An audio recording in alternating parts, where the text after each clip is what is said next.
And with that, welcome to Inside this midweek edition of Big Ten Today, presented by Gatorade. I'm your host, Rick Pizzo. Rapheal Davis joins me shortly. He'll be sitting right here, looking back on Tuesday's Big Ten men's action, looking ahead to Wednesday's schedule, and sharing his up-to-the-minute top 5, which includes a handful of surprises. But we begin this morning with our top story.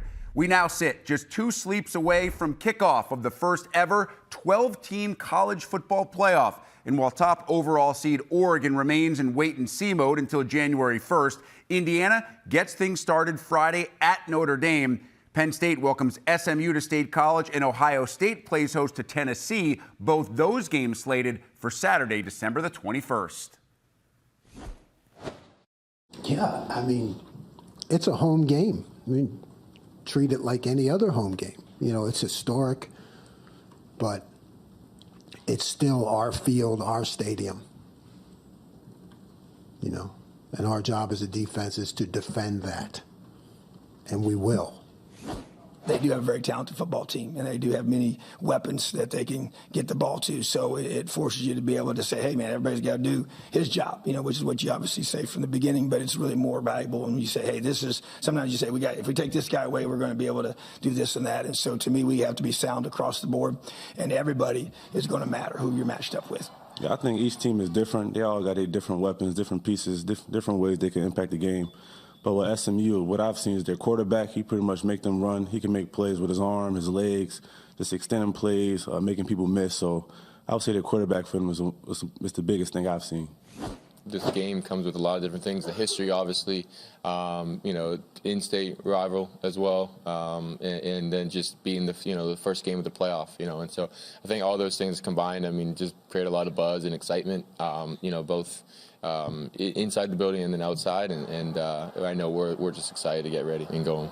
It's amazing. I mean, it's best in Indiana. You know, it's you know, when they made that selection, I was on the phone with my mom and dad, and you know, they told me who we were playing. I was excited. I was so excited. You know, it was an opportunity to be able to, you know, their best against our best. They're ranked, we're ranked. You know, they have a great program, we have a great program. And so just to be able to duke it out and, you know, kind of compete at a high level, that's something traditional, and I'm excited. Hopefully we can make this a real rivalry, and, you know, we play them every year, so. Get some more perspective on each of those first-round matchups as we welcome in Bruce Feldman, college football insider for The Athletic, also does some sideline reporting for Fox Sports. Bruce, let's start chronologically. Indiana at Notre Dame on Friday night. It will be a hostile environment. We saw the Hoosiers in a similar situation when they traveled to Ohio State. Despite the fact that they lost that game, how much do you think that experience helps them when they get ready to go to one of the most historic venues in the history of our sport? Well, hopefully for Curt Cignetti's sake, it helps them a lot, because one of the issues that happened for them in that game was Ohio State gave them all sorts of issues pressure-wise, and their running backs, Indiana's, really struggled to pick it up. And I think, you know, it's a pretty seasoned, experienced team. Certainly Curtis Rourke has played a lot of football, but I think being on that stage, as you're talking about, to play in such a hostile environment against a team with elite talent. I mean, they're not a James Madison anymore. And you're going to see really good players, especially on the defense at Notre Dame. So I think for them to have gone through it and to really, you know, they struggle with it, to be perfectly honest. I mean, they had a good start to the game and then it kind of fell apart. We'll see how they respond. I think because it's Curt Cignetti and I think it's a really well-coached team, I think they will make a lot of adjustments and be much more dialed in, especially on offense with dealing with the pressure, because that was a big issue for them, and they just kind of fell apart. I'm fascinated to see this game. Obviously, I'm excited about the environment we're going to see on TV and everything else. I just think it's going to be an awesome Friday night. If Notre Dame is not the most talented roster Indiana will see this year, certainly the second most, and if they're the second most, it's very close to Ohio State. So when you start to consider what Indiana has to deal with from that perspective, what'll be the biggest issue, the biggest challenge that the Hoosiers have to solve if they're to pull off what is considered an upset?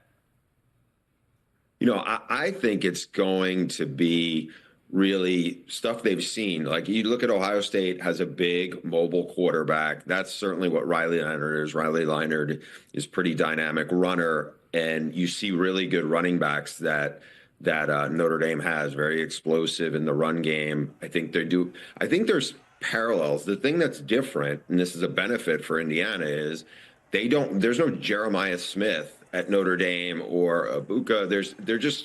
They're pretty good outside. They're not great outside. So I think in that standpoint, Indiana should match up better with this team. Again, and I thought, Pons and the DBs at Indiana actually held up pretty well in that, but now it's less of an issue, less of a problem.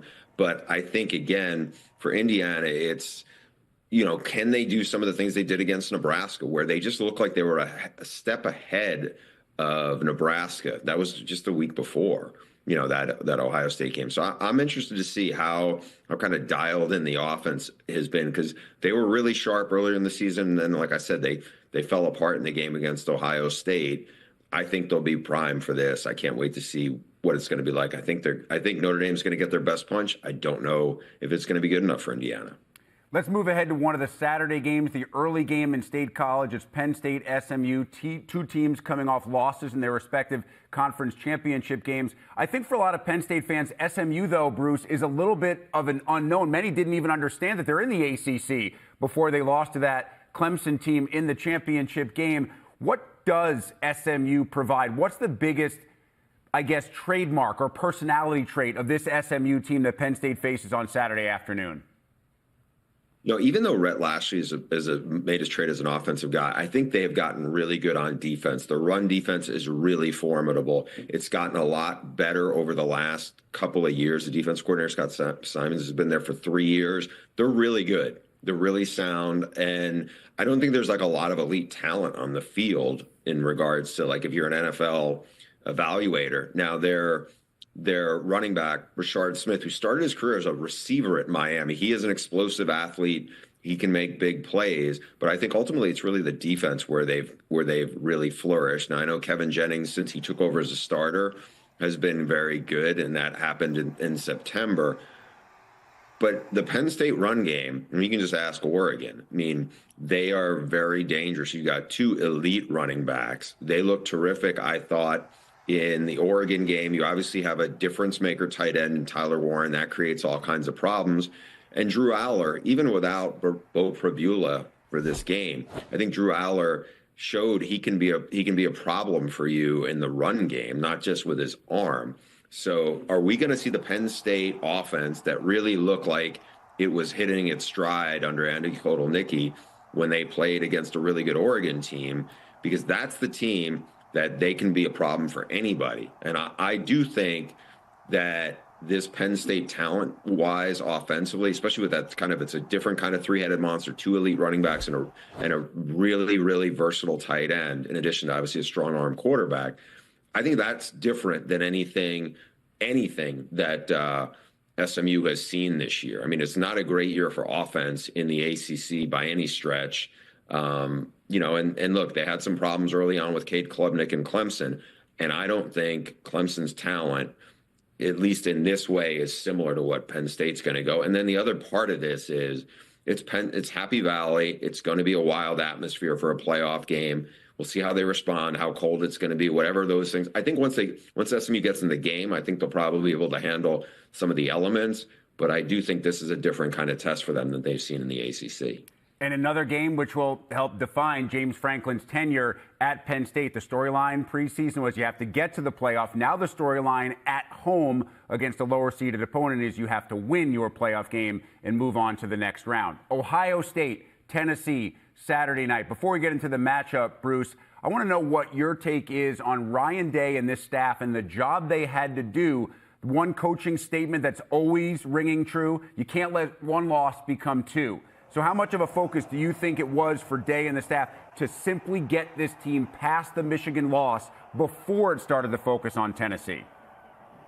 Yeah, I actually think it's a big internal thing, just in terms of how they coach it. Look, they self-admittedly said they didn't do a great job of play calling against Michigan. I felt like they played into Michigan's hands being there. The other thing that you could feel with them a lot this year was it felt like they were tight. And they have more talent than everybody. Certainly, as good as Tennessee is, especially on offense, especially, they have a high-level running back. Nico, the young quarterback's really talented, but he is really young. But Ohio State's more talented. They are. And you look at, they have playmakers at all three levels on the defense. They have the most talented receivers in the country, two pretty special running backs. It's the offensive line that will be under fire, because obviously they've had two big injuries there. They've shuffled guys around.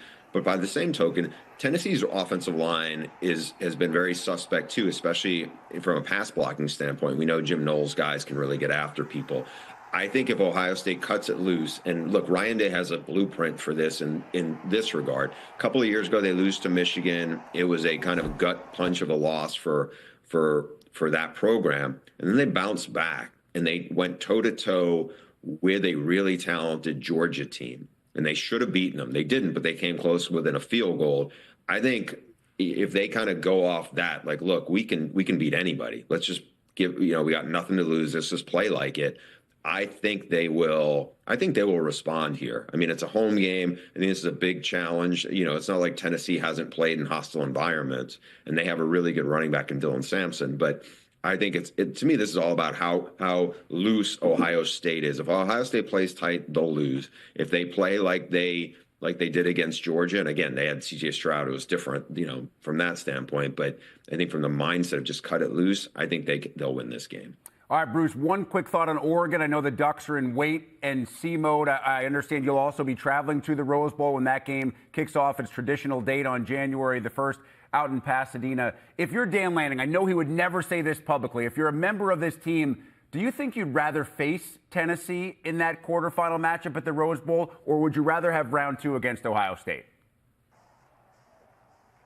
Dan Lanning thinks differently than I do. I think Dan Lanning, in his mindset, truly is, I don't care who we play. We're going to be Oregon, and that's going to be good enough. And I think that's kind of been the secret sauce.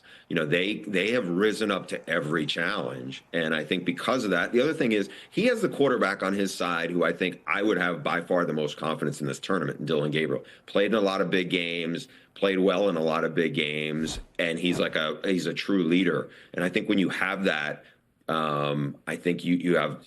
That's why, to me, they're the favorite, and that's why I think they're going to win this playoff, because of the leadership with Lanning and Dylan Gabriel. No question about it.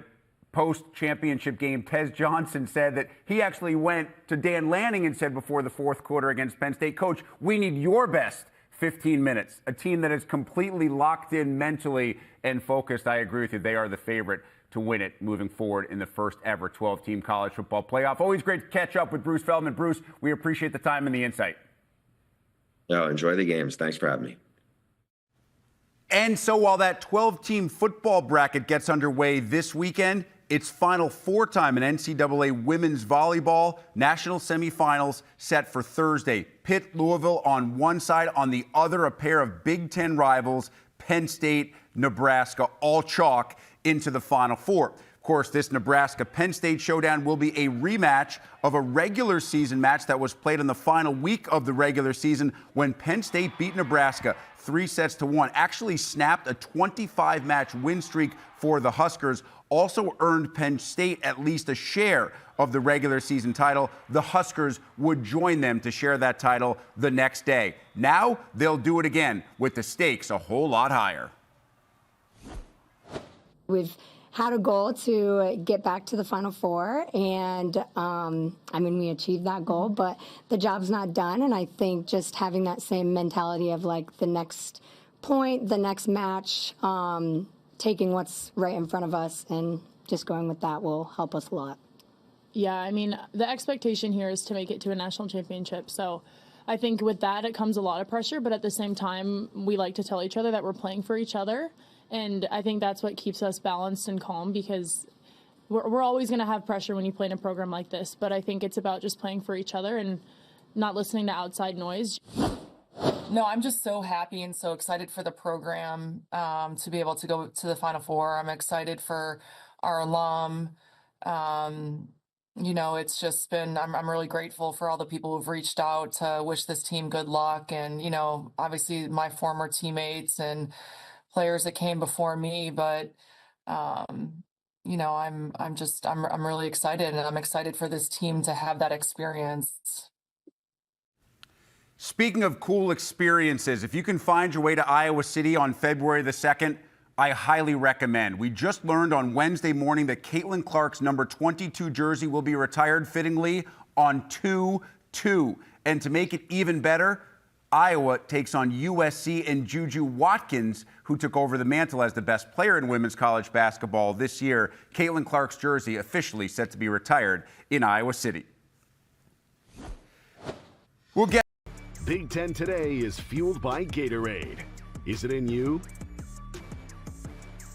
It was a perfect night on the men's side in Big Ten's basketball. Ohio State took care of business against Valpo at a very excited locker room. Michigan State got a test early from in-state rival Oakland as Tom Izzo and Greg Kampe wore two of the greatest Grinch sweaters you'll ever see coaches wear during a basketball game. And how about Maryland and UCLA? Each not just winning, but each scoring exactly 111 points. Talk more about that with Rapheal Davis as he joins us now. Let's start with UCLA because this is a team that's now won 9 straight, Rapheal, after an early season loss.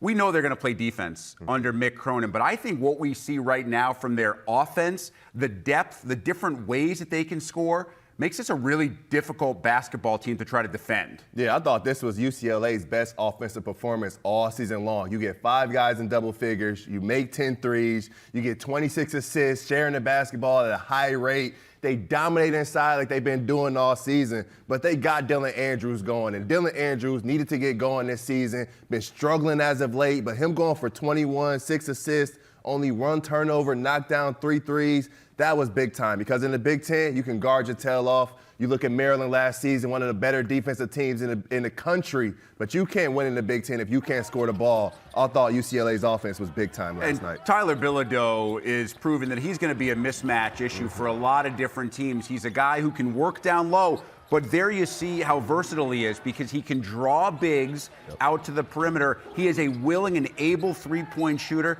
This team has a lot of different guys, Rapheal, that can play a lot of various roles, and I think that's something that Mick Cronin loves to be able to work with. Oh, it's big time. I mean, Tyler Bilodeau has to be one of the more gracious surprises we've seen in the Big Ten so far. His ability to score it on the block, both shoulders, knock down threes. Eric Daly's been big time as well. That little tandem they have going inside has really led them to a lot of these victories. That's why it was so good to see even Kobe Johnson play well last night. Sky Clark made some shots. When UCLA's guards get going, that's when we're going to see the best version of this team. Coming into this season, it was thought that UCLA will have one of the better backcourts, not just in the Big Ten, but in the country. And those guards just haven't carried their weight. But last night against Prairie View, they were outstanding. They got 111 points. Sebastian Mack only played 3 minutes. It was big time all around. So I mentioned the sweaters that both Greg Kampe and Tom Izzo were donning for their matchup on Tuesday night. Remember, here are 2 guys that have combined to be on their respective sidelines for more than 70 years. Kampe's been there for 40,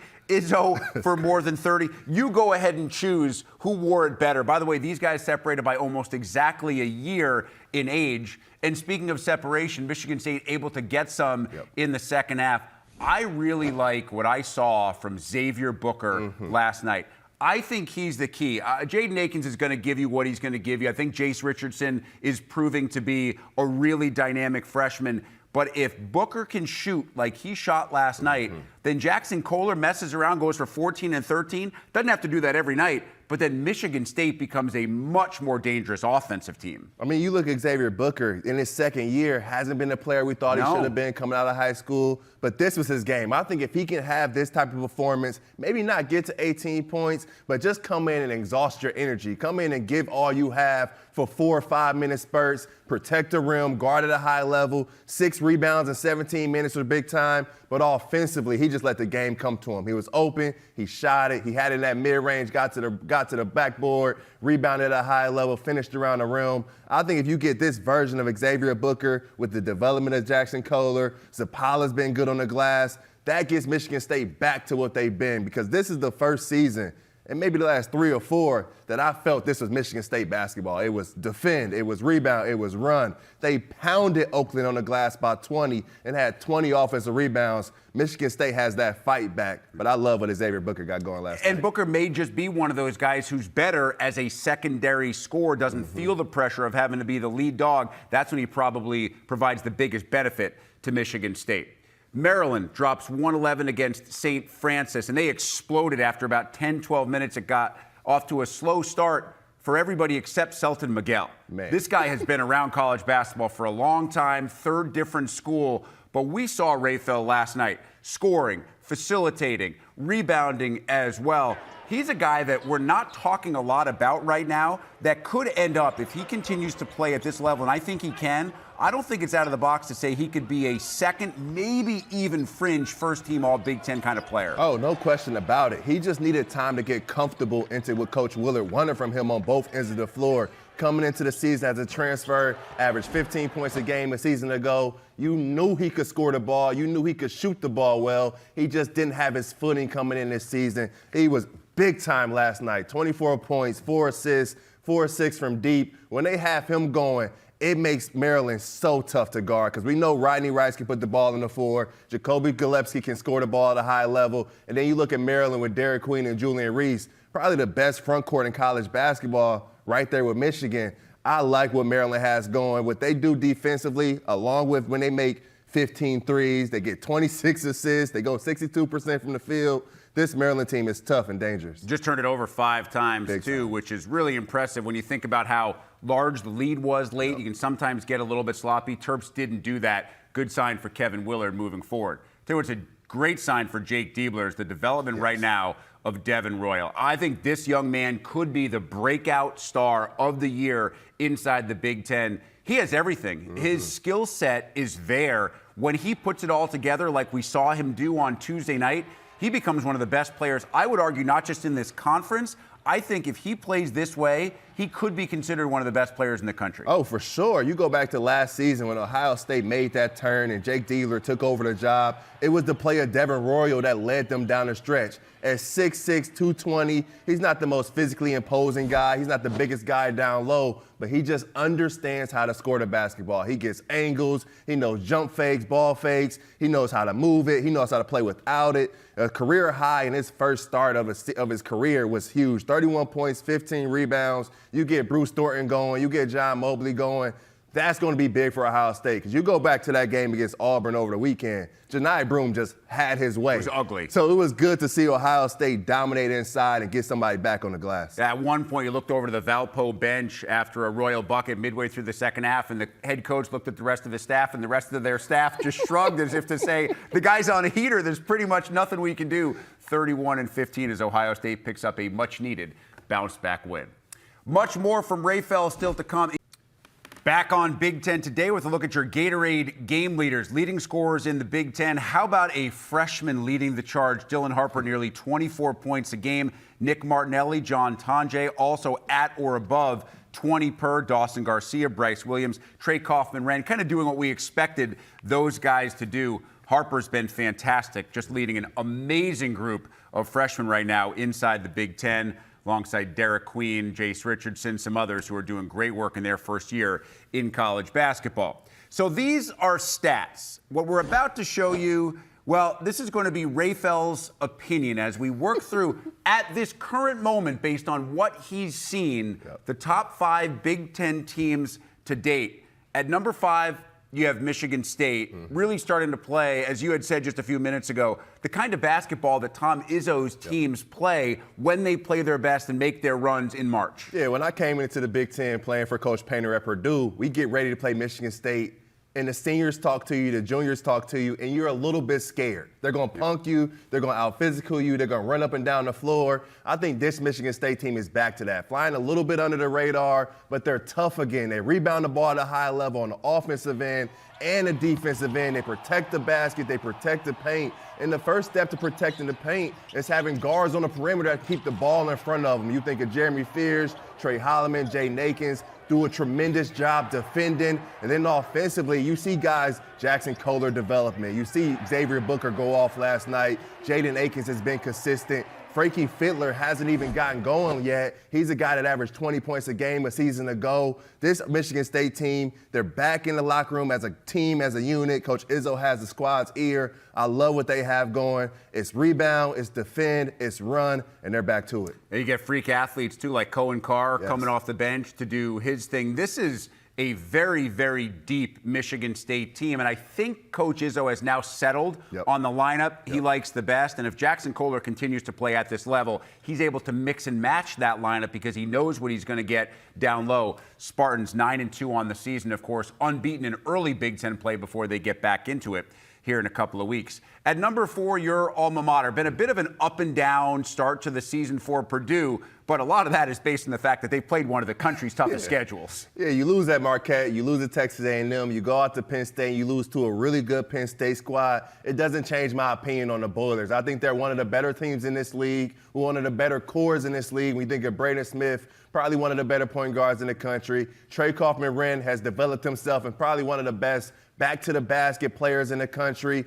Fletcher Lurie can make shots all over the floor, but it's going to be about Miles Colvin and Cam Heide. You see in their MTE, where they go out to California in the Randy's Children Invitation, it was Cam Heide in one game that led them to victory over Ole Miss. And then that next game, it was Miles Colvin going off for 20 and got them that championship. So I think when Purdue has those two guys going, getting some production from their 5 spot, I think they have a chance to win the league. But when you have 3 guys with the experience of Fletcher, Braden, and Trey Kaufman-Renn, I think that puts you in position in games. But playing this tough early schedule got these guys ready for Big Ten play. The game at Maryland down the stretch, I think it opened their eyes. And I think Braden Smith is really going to be a guy to lead these guys to some victories. Give TKR a lot of credit because he knew he'd play a different role, but after the Jacobson injury, that role has become so prominent. He's taken it on, really doing extremely well. Oregon is at number 3. This is interesting for me that you have Oregon and not UCLA as one of the new West Coast teams inside your top 5. What do you like about the Ducks? I just like their depth offensively. And UCLA, amazing defensively. But like I said earlier, if you can't score in this league, you're not going to win this league. You look at Maryland a season ago, really good defensively. But you look at this Oregon team, they get it done on both ends of the floor. And they haven't even figured it out as a collective yet offensively. Defensively, they are stout. Nate Biddle inside, Kwame Evans, Supreme Cook on the boards. And they got 3 guards that defend at a high level in Jackson Shelstad, TJ Bamba. You throw in Keyshawn Bartholomew. And then on the offensive end, I don't think they played their best basketball. I haven't seen a game where they've had all 5 starters on the same page. You think of Brandon Angel, think of Nate Biddle, Jackson Shelstad. They get those 3 going. Along with Keyshawn Bartholomew off the bench, I think Oregon is a team that can do some damage. And Dana Altman also, all he does is win. You'll get to know him. You'll get to understand, even though he's understated, he is a phenomenal basketball coach, and that will really help a team that does have a lot of new faces and, of course, in a new place, first year inside the Big Ten. At number 2, Michigan. What a great start for Dusty May and company. Now, they have a monster upcoming matchup on Wednesday night against top 10 Oklahoma, but to date, May has lived up to what he said in media days. He says, I'm going to play the 2 7-footers at the same time. Vlad Golden, Danny Wolf. Now, I understand Wolf spends a lot of time out on the perimeter, but you can't question the method when it's working as well as it's working. Yeah, it's been phenomenal to watch. It's good basketball. You look at Vlad Golden, you look at Danny Wolf, 2 big men that do 2 completely different things. Vladislav Golden is a load inside, finishes at the rim, rebounds at a high level, will go dunk on you. And then you look at Danny Wolf, he is just a unicorn. He can get that defensive rebound, burst out, push it and break, make the right decision for a teammate. He's really good in ball screen action at 7 foot. That ball screen action against Wisconsin that Michigan had going with Danny Wolf and Vladislav Golden was unguardable. When you surround those guys with 3 shooters on the floor, whether it's Namari Burnett, Roddy Gale, Trey Donaldson, even Sam Walters, it just gives them too much space to play with. My only issue with Michigan right now is averaging 15 turnovers per game. But they sure up that turnover and they rebound the ball that they've been doing, they'll be right there at the end of the season. I teased at the beginning of the show that number 1 will come as a surprise. It came as a surprise to me. I love what Maryland has done so far, but I am a little bit shocked that you have them right now as your top team based on what you've seen to date in the Big Ten. Why? Because you look at UCLA right now, we're raving about their defensive numbers. Well, Maryland's right there. Maryland's right there at the top of the country in defensive efficiency, but they have the offense to go along with it. They have 5 guys that average double-figure points. They have probably the best front court or best 1 or 2 front courts in college basketball with freshman Derek Queen going to be a lottery pick. Julian Reese is a seasoned veteran in this conference. And I just love what Coach Willard did in the transfer portal. Jacoby Gillespie is that computer point guard that John Beilein talks about, being able to make a play off the ball screen, get teammates in action, just control the pace of the game. Rodney Rice at your 2 guard is a bucket. We've seen him go for 28 points in a half this season. He can straight fill it up. And then Selton Miguel, he got going the last few games. All 3 of those guards shoot it over 37% from deep. They can all make plays off the bounce. They can all guard their yard on the defensive end. And then the development of Tafari Gapari off the bench and Jalen Young off the bench. You get Deshaun Harris-Smith going a little bit, maybe getting to the free throw line.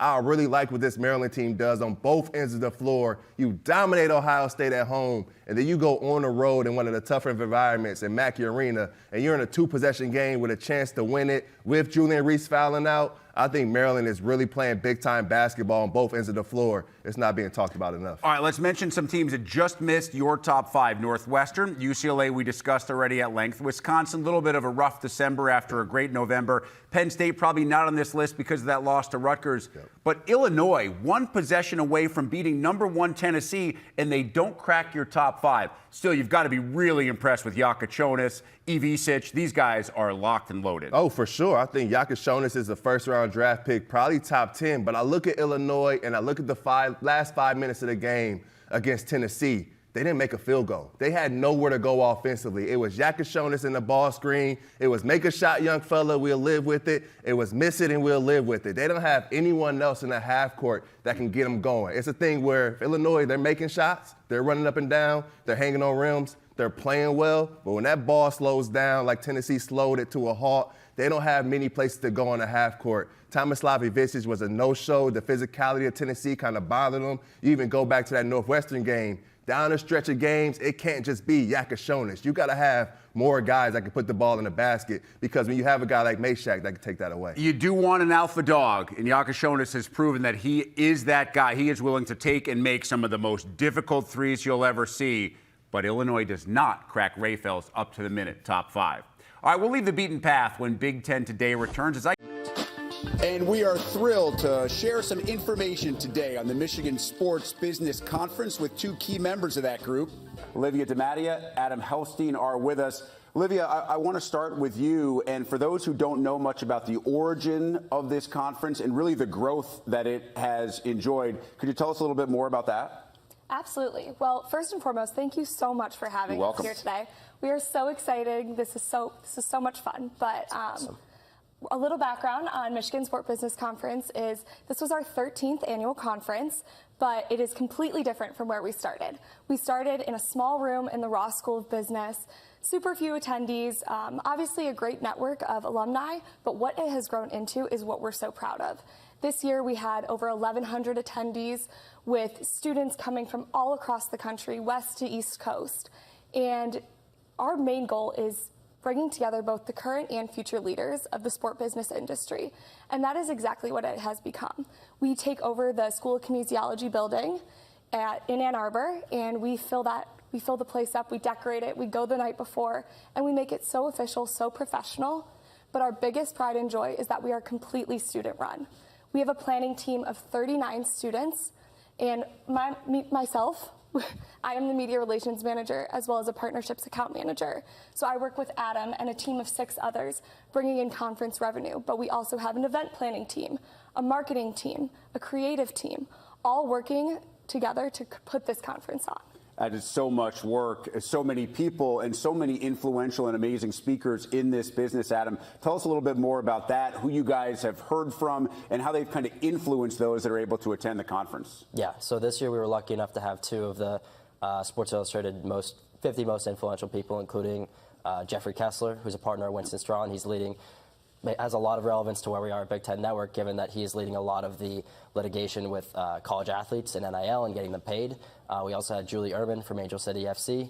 And our last keynote was Mary Ellen Coe, who is Chief Business Officer of YouTube. Had a lot of good things to talk about. So a lot of great influential speakers, a lot of great influential and very important panel topics that are going to define, what the next year of the industry, next 5 years of the industry are going to look like. But I mean, the conference, as Olivia is saying, it's gone on. It's the 13th year this year. So there's been a lot of influential speakers down the line. Last year we had Stephen A. Smith from ESPN. We've had Kevin Warren, who was the commissioner of the Big Ten at the time, Jimmy Pitara from ESPN. So a wide array of a lot of different really cool speakers, obviously tapping into that Michigan network to get a lot of them here. But for the most part, just, us as students, using our alumni, using our board to find the right people, find the connections, and get them out to Ann Arbor. Yeah, it's a who's who of some of the industry's biggest names right there, unbelievable speakers. And Olivia, I know that you are part of a group of females who are a big part of the female-run leadership of this conference. Explain a little bit more why that means so much to you, why it means so much to the conference, and how it all works together. Yes. Well, for starters, I have to give a major shout out to our two co-presidents from this past year, Annie Skyer and Natalie Gormley. They are absolutely incredible, both seniors that I've worked with all 4 years at Michigan, and they were our two presidents, and this was our first year with two female presidents of MSBC, as well as having a majority female-led planning team, which, to me personally, when you think of the sport industry, traditionally, you look back and you think, it's a very male-dominated career and a very male-dominated space.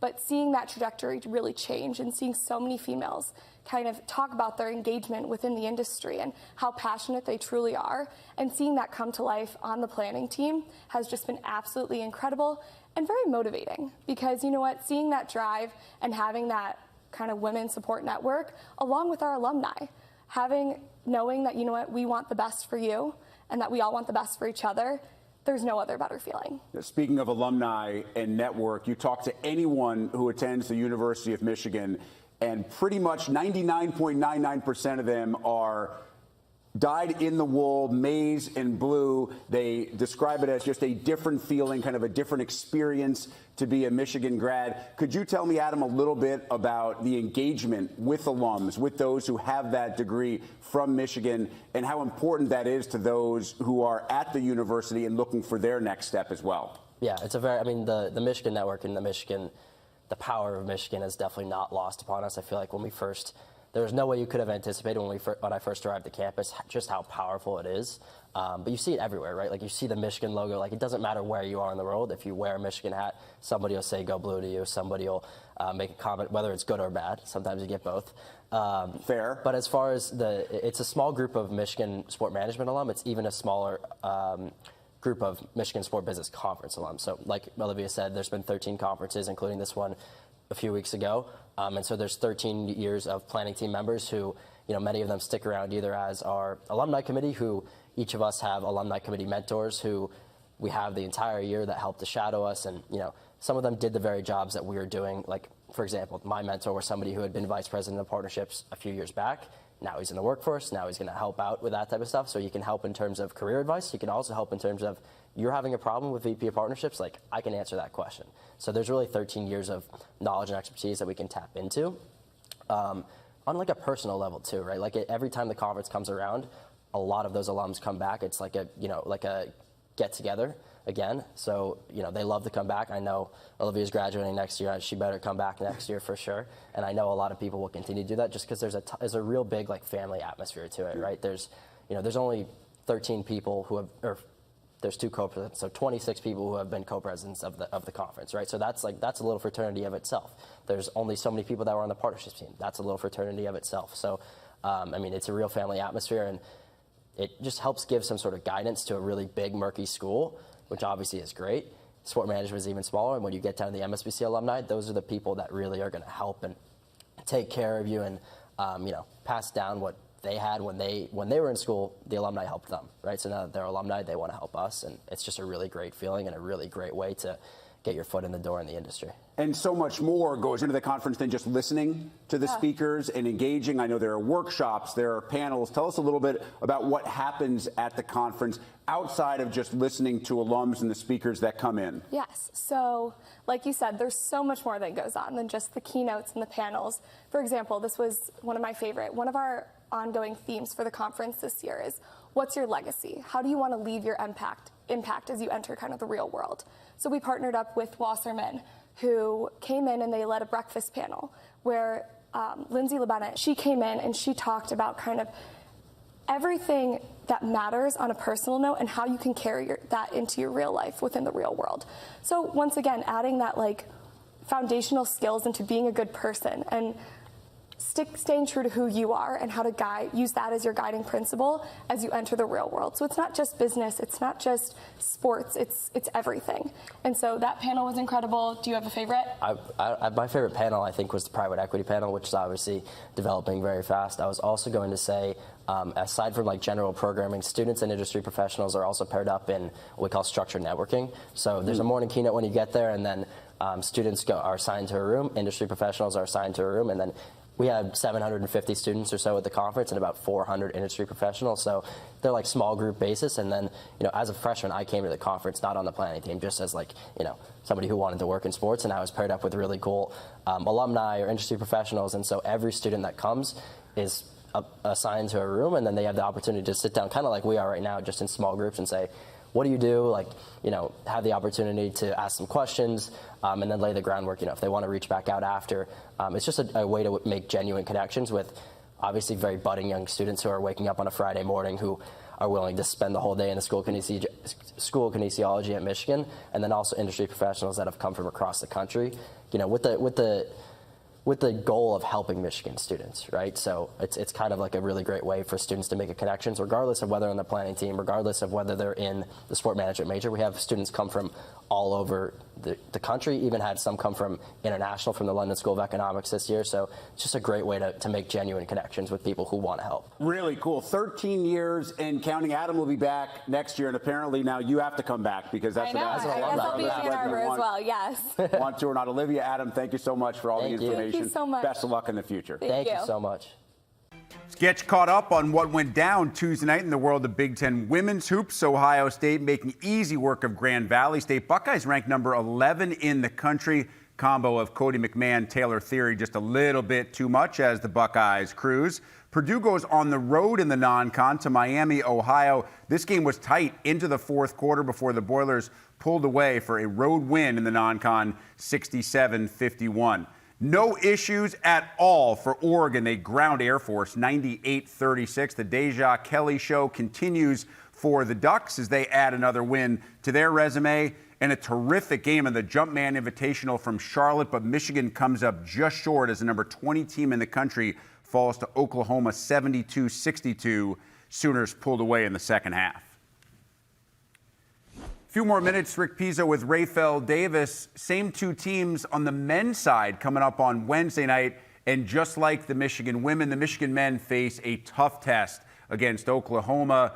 Jeremy Fears' younger brother, Jeremiah, plays for the Sooners, one of the best freshmen in the country. This is an Oklahoma team that's up to number 14 in the nation, a team that really hasn't shown any weaknesses. How can Michigan get this one done in Charlotte? Well, first, they got to take care of the basketball. You look at Oklahoma, you got to understand that Oklahoma is one of the better teams in the country at forcing turnovers on the defensive end, and that's been Michigan's worry this whole season, taking care of the basketball. And then defensively, I'm curious to see what Dusty May does with Jalen Moore. Jalen Moore at that 4 position for Oklahoma is an absolute bucket. I'm going to be curious to see if Danny Wolf can move his feet on the perimeter, keep that ball in front, because I think this will show if this two-big lineup will work through the rest of the Big Ten. And then Jeremiah Fears, like you said, kid is just a bucket. 17-5 on the season. He is a big-time freshman. Now, this would be a really important game for Michigan. Such a nice start before the holiday break. If you could pick up a huge non-con win like this, you're already unbeaten at 2-0 in early Big Ten play. What a great start for Dusty May as you get back into the meat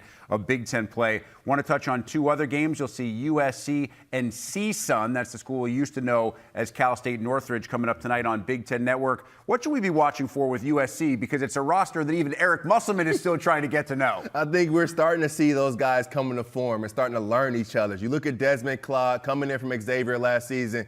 Didn't get it going this season yet, but the last 3 games, he's been outstanding, averaging over 20 points a game, getting to the free throw line 9 times a contest. He told me at Media Day he wants to be an all Big Ten caliber player. St. Thomas the same, and St. Thomas has been really good the last 2 games, averaging over 18 and 6. I think when you get Desmond Claude and St. Thomas on the same page, That's where it starts for USC. And then on the defensive end, when they play that big Kunkley lineup with all those 4 men, they just got to move their feet. One thought on Washington State, 300th all-time meeting for these teams. I think Danny Sprinkle still trying to figure out what his team is capable of when they re-enter Big Ten play. And if they want to be capable of winning a lot of games, they need great Osipor to be great. In that game against USC, only 9 points, 3 rebounds. He is too talented to only go 3 rebounds in the Big Ten game. They need him to be big time to get their whole team going. At the same time, can't leave him on the floor for 32, 33 minutes. We see him struggling, trying to keep that breath going. He'll be a key for Washington, not just tonight, but throughout the course of the year. For Rapheal Davis, I'm Rick Pizzo. Thanks for the hang on Big Ten Today.